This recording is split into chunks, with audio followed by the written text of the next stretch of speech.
Sahabat setia Tuhan, kali ini saya berbicara tentang orang yang berkuasa atau penguasa. Dalam terjemahan KBBI, penguasa adalah wewenang atas sesuatu atau untuk menentukan sesuatu. Pemegang otoritas dalam menentukan sebuah keputusan, atau penguasa juga seseorang yang memegang kendali. Mungkin ada yang Tuhan izinkan memiliki kekuasaan baik di perusahaan, gereja, maupun di pemerintahan. Sahabat setia Tuhan, berbicara tentang penguasa atau kekuasaan memang menjadi incaran banyak orang saat ini. Sesuatu yang diperjuangkan, sesuatu yang diperebutkan. Kalau perlu saling menjatuhkan dan memakai cara-cara apapun untuk memperolehnya. Dan kalau sudah berkuasa, terkadang mereka menggunakan kekuasaannya untuk kepentingan dirinya sendiri. Bahkan berbuat sewenang-wenang terhadap orang yang di bawahnya. Sahabat setia Tuhan, Raja Salomo menuliskan tentang seorang yang berkuasa. Dalam Pengkhotbah 4 ayat 1 dan 3, lagi aku melihat segala penindasan yang terjadi di bawah matahari. Dan lihatlah air mata orang-orang yang ditindas dan tak ada yang menghibur mereka. Karena di pihak orang-orang yang menindas ada kekuasaan.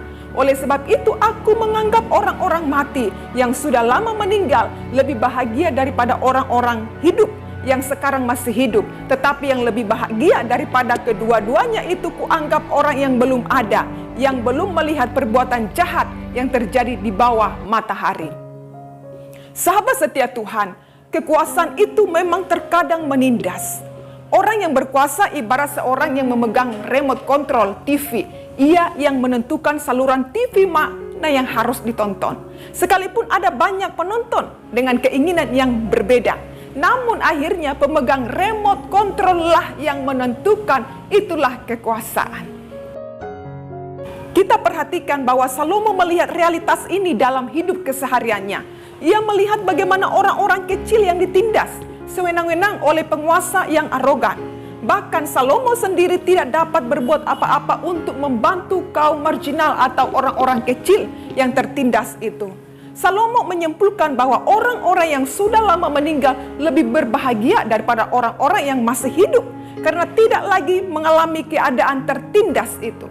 Namun yang lebih berbahagia lagi adalah mereka yang belum lahir ke dunia karena mereka belum melihat beratnya penindasan yang dialami oleh manusia. Salomo terlihat sangat pesimis dengan situasi yang ada. Sahabat setia Tuhan, muncul beberapa pertanyaan. Jadi harus bagaimana?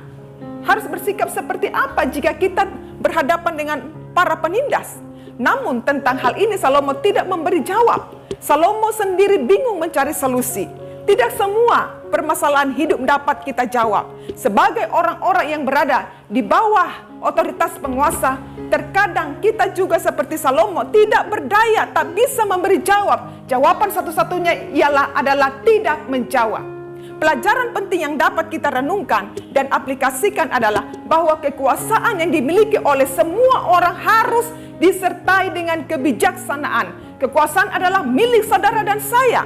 Oleh sebab itu, kekuasaan yang kita miliki bisa dibalik dan menghancurkan kita jika kita tidak menyertakan kekuasaan itu dengan kebijaksanaan.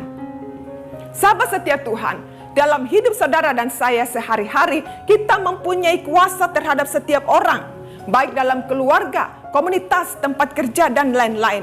Tidak dipungkiri bahwa terkadang kita harus menemukan orang-orang yang menggunakan kuasa yang mereka miliki untuk menjatuhkan orang lain. Atau mereka tidak mau menggunakan kekuasaan yang mereka miliki untuk membantu dan menolong orang yang membutuhkan bantuan mereka.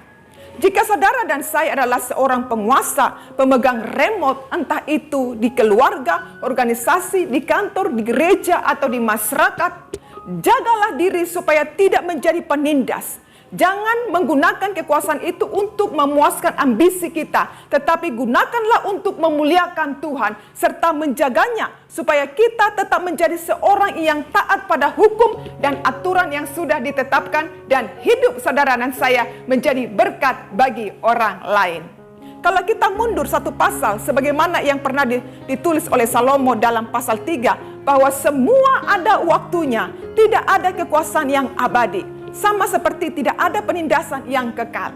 Ketika memandang sekeliling kepada dunia yang menolak jalan-jalan Allah, Salomo melihat penindasan di mana-mana. Dan mereka yang tertindas tidak memiliki penghibur. Walaupun di dunia saat ini masih banyak penindasan, tetapi penghiburan telah tersedia. Karena Allah kita adalah Allah sumber segala penghiburan. Amin. Dalam 2 Korintus ayat 1:3-4, terpujilah Allah Bapa Tuhan kita Yesus Kristus, Bapa yang penuh belas kasihan dan Allah sumber segala penghiburan, yang menghibur kami dalam segala penderitaan kami, sehingga kami sanggup menghibur mereka yang berada dalam ancaman bermacam-macam penindasan dengan penghiburan yang kami terima sendiri dari Allah. Mungkin jika engkau saat ini mengalami penindasan atau penderitaan dalam hidupmu, percayakan hidupmu kepada Tuhan yang akan menghibur, menguatkan, serta menolong engkau. Dan engkau akan melihat bagaimana Tuhan akan menolongmu dengan caranya yang ajaib. Amin. Tuhan Yesus memberkati.